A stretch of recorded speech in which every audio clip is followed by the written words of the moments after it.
பரிகாரம் சனிக்கிழமை. நேயர்களே, இந்த உலகத்தை கண்ணுக்கு தெரியாத ஒரு சக்தி இயக்கிக் கொண்டிருக்கிறது. அதையே யாவரும் கடவுளாக வழிபடுகிறோம். ஆனால் இந்து மதத்தில் மட்டுமே கடவுள் மட்டுமல்லாமல் பரிவார தெய்வங்கள் மற்றும் கடவுளின் பிரதிநிதிகளாக நவக்கிரகங்கள், பஞ்சபூதங்கள், அஷ்டதிக்கு பாலகர்கள் என ஒரு சிஸ்டமாக செயல்பட்டு வருகிறது. இதில் மனிதர்களின் தலையெழுத்தை முடிவு செய்வதுதான் நவக்கிரகங்களாகும்.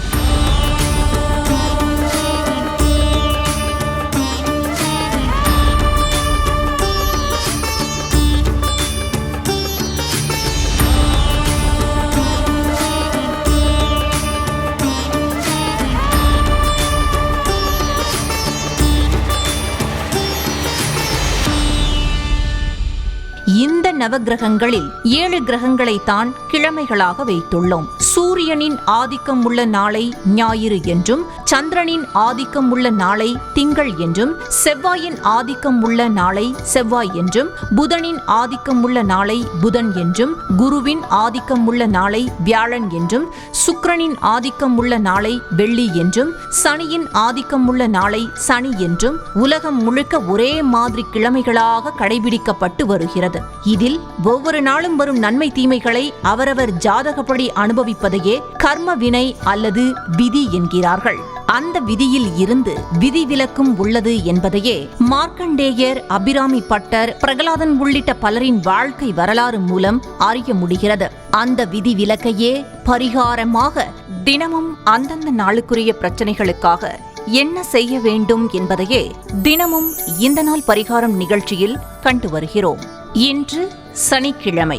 இன்றைய பரிகாரத்தை இனி காணலாம். இது மாபெரும் பொக்கிஷம். அதனால் கட்டாயம் தினமும் குறித்து வைத்து செய்து பாருங்கள். நிச்சயம் எப்பேற்பட்ட விதியும் மாறும். நம்புங்கள், நல்லதே நடக்கும்.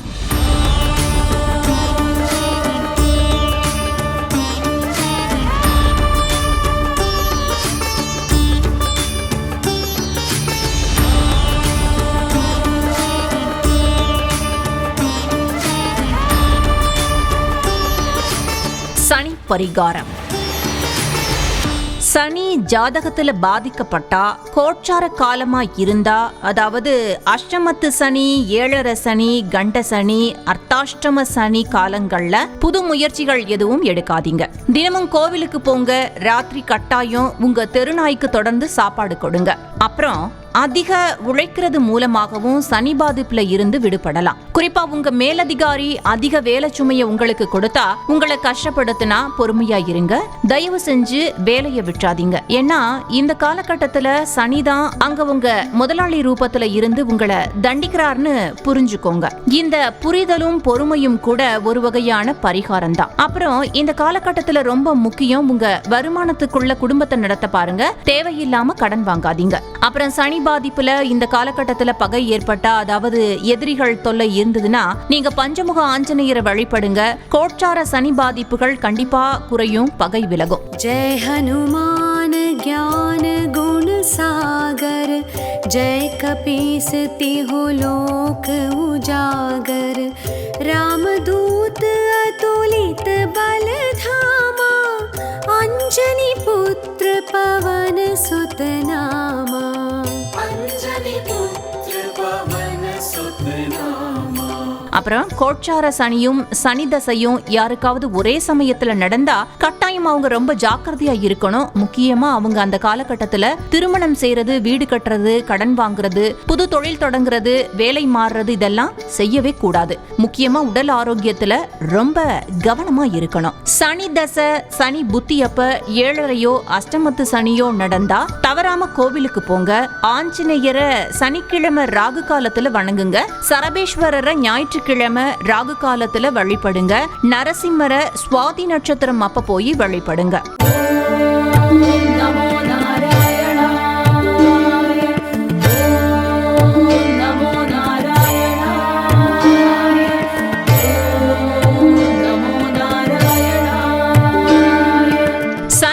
பாதிப்பால வாழ்க்கையே முடங்கி போயிருந்தா திருச்சி உச்சிப்பிள்ளையார பௌர்ணமி அப்ப சாயங்காலம் 6 மணிக்கு அருகம்புல் சாத்தி தரிசிங்க.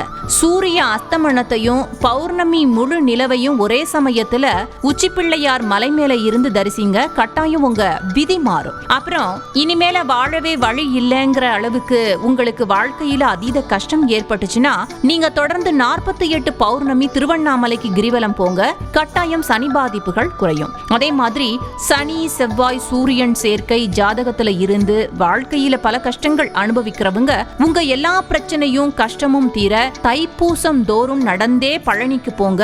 100% உங்க பிரச்சனை தீரும், உங்க விதி மாறும்.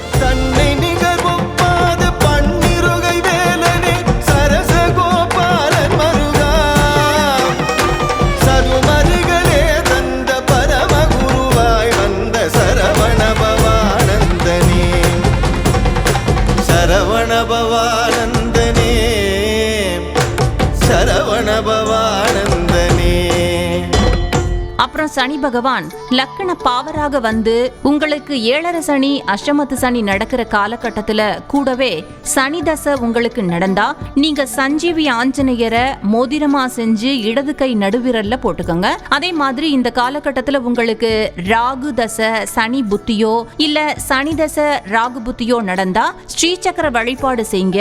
முக்கியமா சென்னை பாரிமுனையில இருக்கிற காளிகாம்பாள் கோவில்ல இருக்கிற தாயத்தை வாங்கி கழுத்துல மாட்டிக்குங்க. அப்புறம் இந்த காலகட்டத்துல ஒருவேளை உங்களுக்கு கேது தசை நடந்தா விநாயகர் எந்திரம் வாங்கி சட்ட பாக்கெட்ல வச்சுக்குங்க. மயில் இறகும் வச்சுக்கலாம். எல்லாத்துக்கும் மேல செவ்வாய்க்கிழமை ஞாயிற்றுக்கிழமை அப்ப சனி ஓரையில வெளியே போகிறத தவிர்க்கிறது ரொம்ப நல்லது.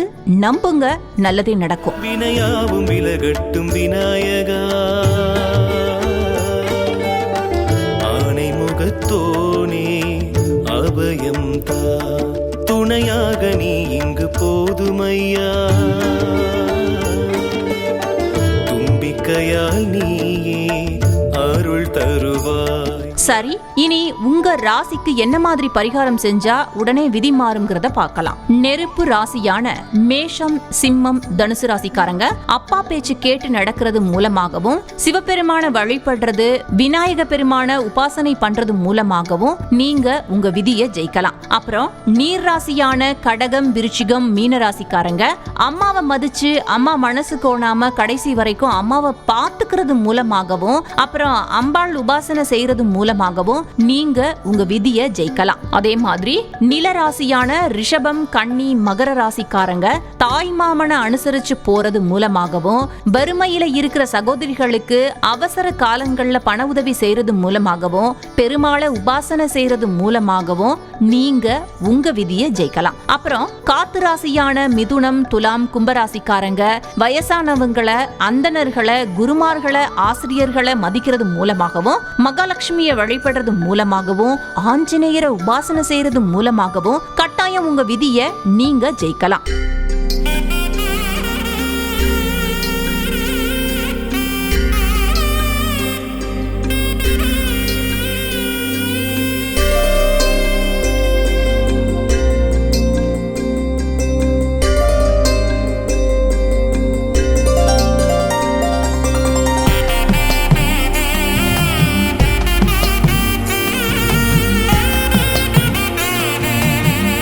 இப்ப சொன்ன விஷயம் எல்லாமே பலருக்கும் சொல்லி அவங்க செஞ்சு பலன் பெற்ற அரிய பரிகார ரகசியங்கள். அதனால நம்பிக்கையோடு செய்யுங்க. நிச்சயம் உங்க வாழ்க்கை மாறும், உங்க விதி மாறும், உங்க கஷ்டம் எல்லாம் தீரும். நம்புங்க, நல்லதே நடக்கும்.